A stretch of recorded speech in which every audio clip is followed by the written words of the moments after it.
Waalaikumsalam, berjumpa kembali bersama saya Sandro Jabrik wong gandeng sak donya. Asik. Mohon untuk Ini tidak menyebutkan nama dan identitas dalam percakapan ini karena percakapan ini saya naikkan dalam konten YouTube. Gimana Mas? iya Mas, saya nyari ini Mas, Singapura Mas. Terus sampean ceritau. Tak dengerin. Iya ditawari Mas. Katanya ada teman saya kan namanya Mas Mukromin, orang Malang, katanya sudah komunikasi sama Masnya. Ini Mas ada orang-orang Mojokerto Mas, udah di situ, coba kontak-kontak kan. Nah, saya ikutilah videonya di YouTube gitu Mas. Gitu. Terus? Makanya nanya ini nih apa? Ada job nggak di situ gitu loh Mas. Ada yang nawarin Mas 11 juta Mas. Terus? Saya kan posisi ya kalau 11 juta di awal mah nggak ada Mas. Cuma kalau sekiranya nggak sampai segitu dan sekiranya itu jelas, ini kan nggak apa-apa juga gitu loh Mas. Kayak gitu. Oke. Terus? Nah, siapa tahu di Masnya itu ada gitu Mas. Oke. Sudah selesai ceritanya? Giliran Siap, saya ngomong. sudah selesai Mas. Siap. Jadi gini Mas, namanya bekerja ya. Kalau ini hemat saya ya. Namanya bekerja itu sebenarnya kita nggak perlu bayar. Justru kita yang dibayar kalau mau cari kerjaan. Ya. Jadi kalau ini kita bicara Hong Kong ya, karena saya posisi di Hong Kong. Nah, kalau sampean ada yang nawari pekerjaan di Hong Kong, sampean jawabnya bilang begini, saya ready paspor. Ya, saya ready paspor. Kira-kira bayarnya bisa dipotong gaji nggak? Jadi kalau sampean mau cari kerjaan ngomongnya begitu. Di Taiwan itu kan ya potong gaji toh Mas. Walaupun potongan gajinya gak karu-karuan. Ya, banyak tapi kan potong gaji, yang penting kan kerja dulu. Make sure dipastikan orang itu kerja dulu. Lah sekarang kalau belum kerja terus dimintain duit terlepas yaitu 2 juta, 5 juta, 6 juta. Menurut sampean ya di bawah 11 juta sampean mau. Nah, itu sampean akan jadi makanan para penipu. Ya, duitnya ditransfer, orangnya hilang, nomornya diblokir, kelar sudah. Enggak begitu konsepnya. Kalau sampean mau cari pekerjaan di Hong Kong, ya. Di Hong Kong itu banyak agent dan banyak pekerjaan. Ya.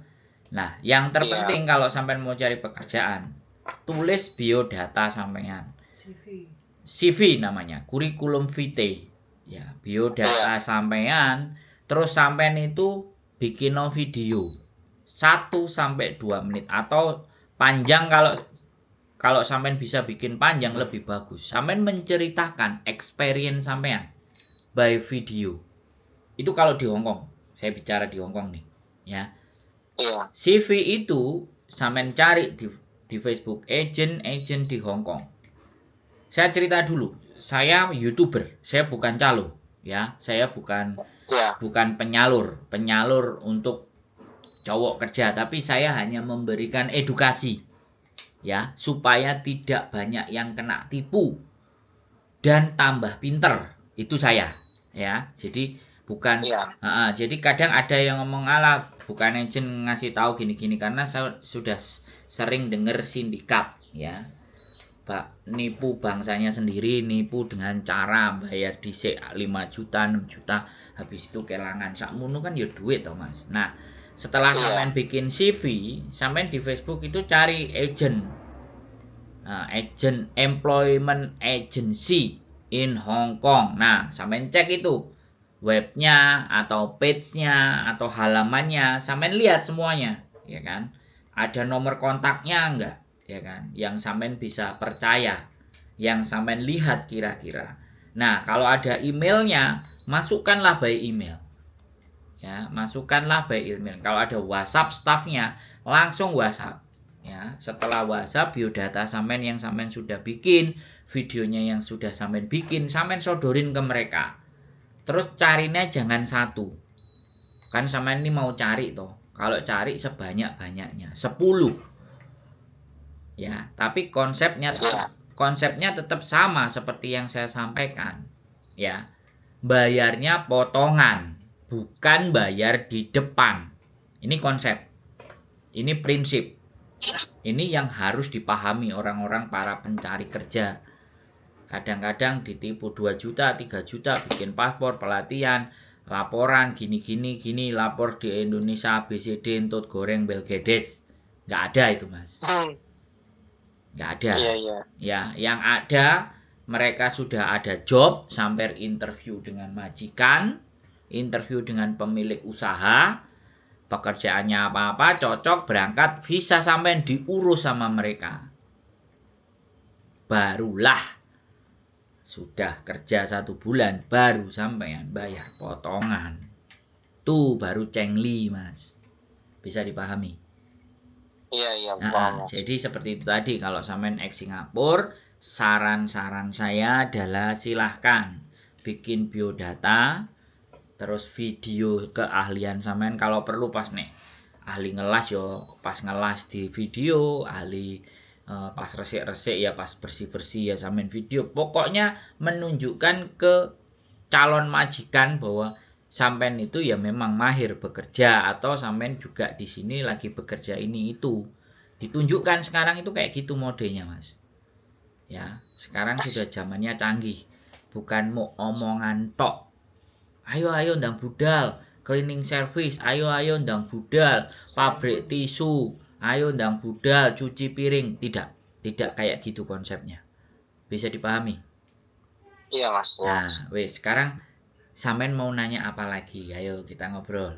Gantian ngomong. Mau nanya, ya kalau saya nanyanya ini pengennya sih kan ke situan belum pernah sama sekali, Mas, ke Hongkong. Pengennya pas ke sana itu ada yang ngarahin gitu loh, Mas. Pengennya kayak gitu. Apalagi syukur-syukur kalau udah ada job yang ini gitu loh, Mas, available di situ. Makanya kita kan nggak usah itu, pengennya sih kayak gitu, Mas, kalau saya, Mas. Duh, makanya tadi kan sudah saya kasih pandangan toh, Mas. Sampean cari agent, sampean bikin CV. Jadi sebelum berangkat itu sampean wis punya pandangan. Ya. Terus kalau disuruh-suruh bayar jangan mau. Mending daripada 5 juta, 6 juta, 7 juta, kan sampean iso sampean sae dhewe terus budal dhewe gitu loh, Mas. Daripada dikasihkan mereka terus akhirnya ditipu kan merongos. Berangkat enggak, duit hilang. Maksud saya gitu loh. Bisa dipahami nggak? Terus ada nanti sindikat banyak lagi. Udah kamu datang sini aja turis. Nanti udah nyampe sini, ya kan kamu tak cariin kerja. Tapi kamu kasih duit saya dulu. Nah, itu lebih nipu lagi. Ketemu dulu di Hongkong, ketemu pekerjaannya dulu, kerja dulu. Bisa nggak? Terus kamu nanti tak kasih fee-nya. Nah, itu baru cengli. Itu nggak kebujuk, Mas. Bisa dipahami nggak? Iya. Kalau saya begitu. Dan sekali lagi ya, ini kalau akhirnya sampean memaksa berangkat langsung ke sini, terus di sini cari-cari pun juga hati-hati. Ya kan? Karena orang-orang yang seperti ini, yang lagi pemburu-pemburu pekerjaan kayak gini nih, kayak sampean ini jadi sasaran empuk buat mereka. Untungnya kok ya nelponnya aku, WA-nya nang aku gitu loh. Tak kasih kontenku, tak kasih sampean penjelasan, tak kasih gambaran. Ya, walaupun tidak sesuai dengan keinginan sampean, aku ini butuh kerja, aku udah diceramai. Kan ada nanti yang punya kesan seperti itu. Aku ini cari kerja, iso enggak kowe ngewangi, nek gak iso juga kakean ngomong. Nah, tipe-tipe yang seperti itu nanti yang akan ketipu, yang banyak akan ditipu. Di sini wis hampir ribuan, bukan ratusan, Mas, orang ditipu. Ribuan. Dari 5 juta, 4 juta, 7 juta, 3 juta, 2 juta, 20 juta, 50 juta, 70 juta. Saya nggak pingin terjadi kayak gitu.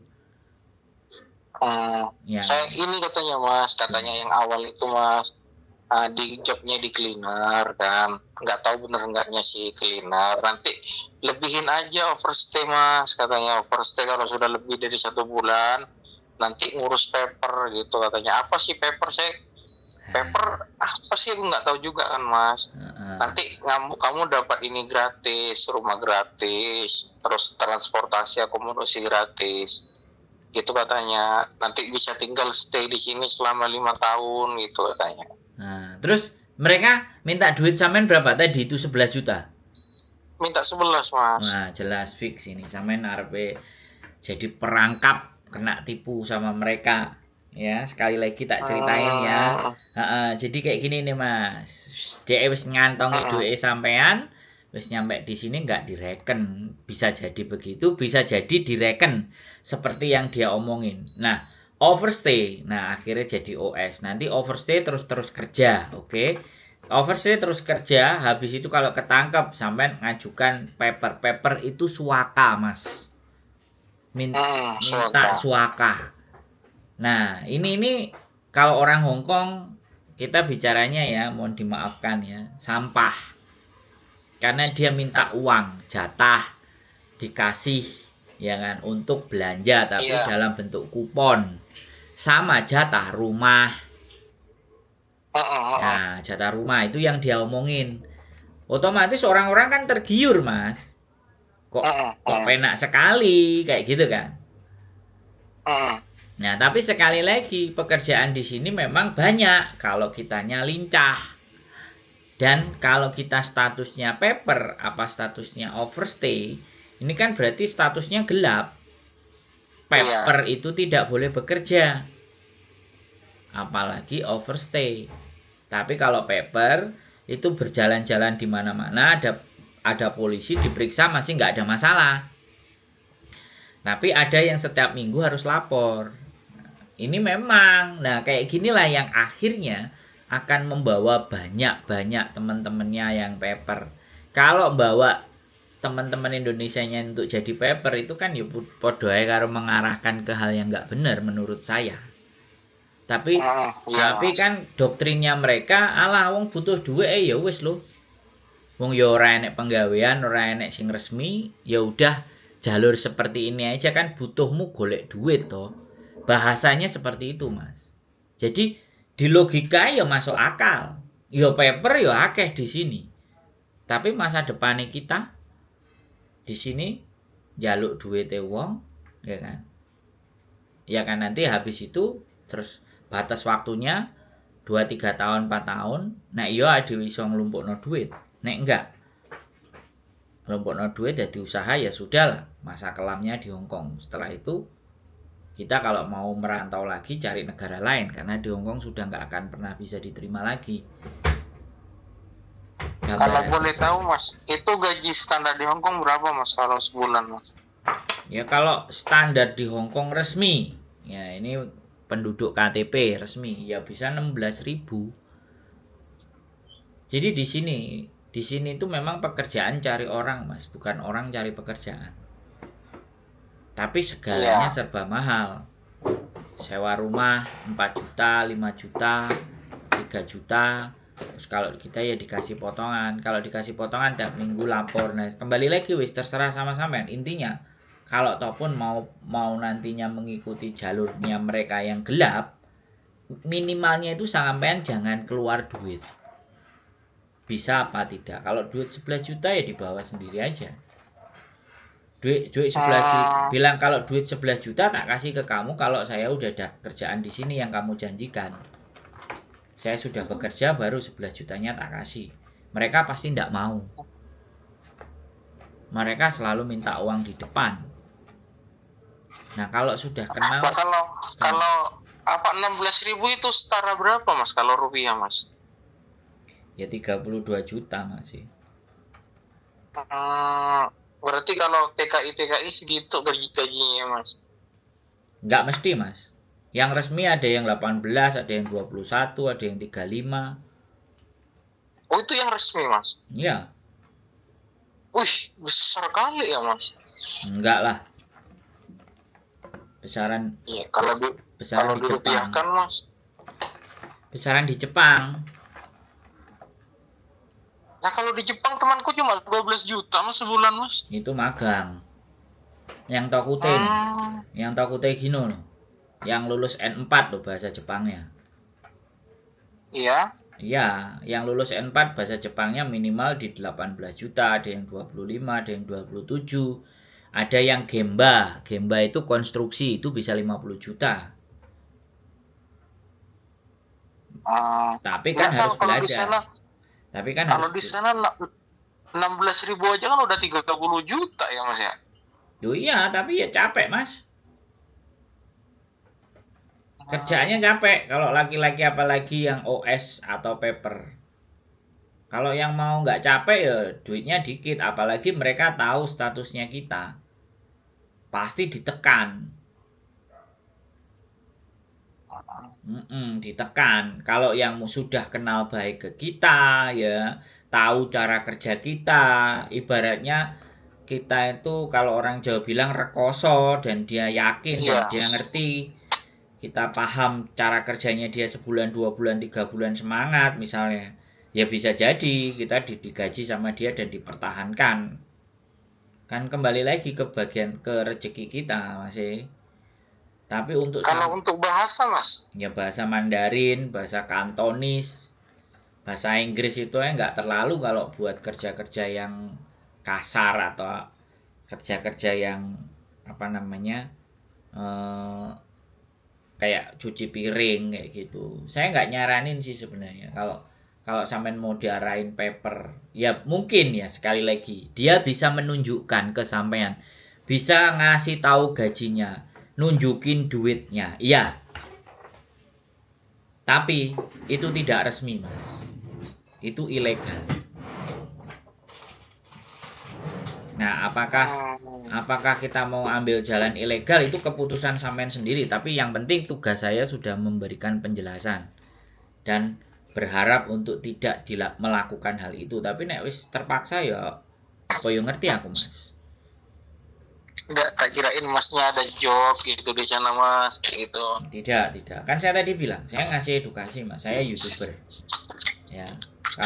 Kalau sampean ketemu sama orang yang ngasih penjelasan sama sampean, ya bisa jadi mereka orang luar juga yang lagi mau cari uang tambahan dari anak-anak yang di Indonesia yang nggak tahu. Karena dia pernah ngelakuin itu, dia tunjukin, loh, apa aku ngomong dia salah? Salah enggak? Apakah aku ngomong dia kenyataannya benar-benar? Sing nggak bener njaluk duit sampean 11 juta itu. Iya. Ya minta uang 11 juta itu kan, ya kowe tak gampangno dalanmu. Iya, kalau digampangin. Ya nek diurusin. Ya kalau dibantuin. Kalau enggak, makanya duit 11 jutanya sampean bawa aja. Nanti tak kasih ke kamu, ya. Mau buat apa? Bayar rumah, untuk saya tinggal, untuk cari kerjaan sampai berapa bulan, baru 11-nya tak kasih. Tak kasih dulu misalnya 2 juta, 3 juta. Kira-kira bisa enggak? Pasti jawabannya enggak mau. Kalau sampai dia mau, berarti dia bantu sampean benar-benar. Dan sampean oke lah, berangkat aja, bawa duit 11-nya. Jangan dikasihkan dulu. Itu tak ajarin sekalian kayak gitu, biar mereka nggak makan duitnya teman-teman, terus akhirnya sampean terlantar di sini, terus gak duit, terus akhirnya di sini banyak cewek-cewek, terus akhirnya sing jadi korban siapa? Teman-teman yang perempuan yang ada di sini. Di situ persoalannya. Jadi kembali lagi ini kehidupan. Saya hanya menyampaikan hal yang benar. Tak kasih pandangan, tak kasih gambaran. Selanjutnya terserah sampean monggo. Karena ya saya tidak bisa sekali lagi berharap orang itu jadi benar, wong saya sendiri nggak bisa ngasih solusi pekerjaan, ya kan. Tapi minimalnya saya ngomongin jangan sampai kena tipu. Nah, minimalnya itu. Iya mas. Biar uangnya dibawa sendiri, dikantongin sendiri, mau dihabiskan ya dihabiskan sendiri, nggak dikasihkan ke orang.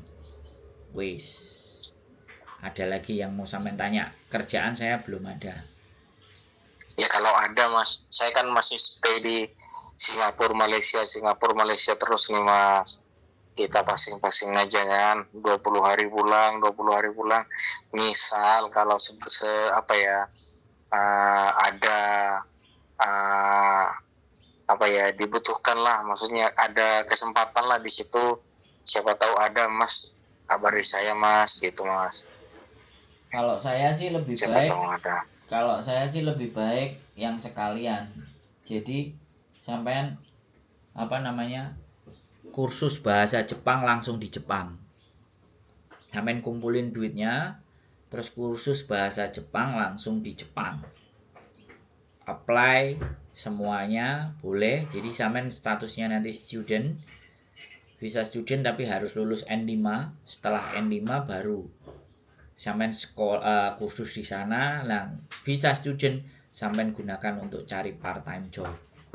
Kalau saya, daripada sampean di Hong Kong dengan solusi harus tadi overstay, paper apa semuanya. Kalau kerjaan ya itu tadi. Kalau sampean memang cari kerjaan yaitu CV-nya sampean bikin.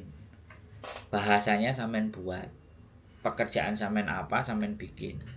CV Mas, sekali lagi. Jadi jangan nanyakan pekerjaan ke orang, tapi buatlah CV. Buatlah CV-nya sampean itu supaya orang itu bisa ngelihat sampean. Jadi jangan mengharapkan orang lain bantu-bantu. Terus sampean bayar duit, jangan. Pola dan konsep itu hilangkan. Saya juga kayak gitu. Saya ke Jepang, saya ke Hong Kong. Saya sampai stay di Hong Kong 11 tahun. Saya pernah di Jepang hampir 3 bulan dapat duit 45 juta. Saya itu nggak cari-cari orang. Nggak minta terus ngasih duit, saya sendiri gak duit.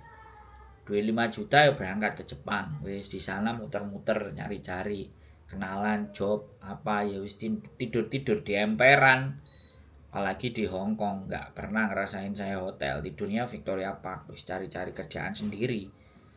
Wong anjane gak duwe duitnya mau 900.000, ngerasakno 11 juta. Itu konsep saya loh Mas.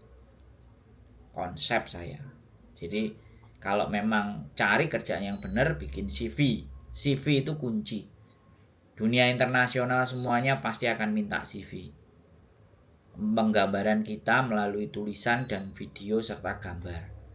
Nek masih menganut sistem ya udah bayar orang 100 juta, 50 juta, siap-siap aja. Merongos. Nek aku mending tak kantongi sendiri, aku berangkat sendiri Mas, tak antekno sendiri.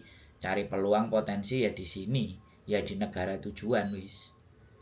Nggak ada bayar-bayar dari Indonesia transfer no, tidak. Itu konsep saya. Saya dulu soalnya pernah jadi turis 23 bulan. Kalau sampai nonton konten saya yang awal-awal. Kalau nonton konten sampean cuman belakang-belakang ya nggak tahu saya sampean. Tapi kalau dari awal-awal yang 3 tahun, 4 tahun yang lalu saya cerita semua di situ. Silakan sampean pahami, ambil langkah, ambil jalan yang terbaik. Saya cuman ngasih gambaran dan wawasan, tidak bisa memberikan apa yang sampean inginkan, tapi setidaknya biar sampean paham. Aja sampai duite diwehno orang sia-sia. Dintekno dhewe nih. Bisa dipahami? Iya, Mas, ya. Oke? Ya, Mas, ya, Mas. Makasih, Mas.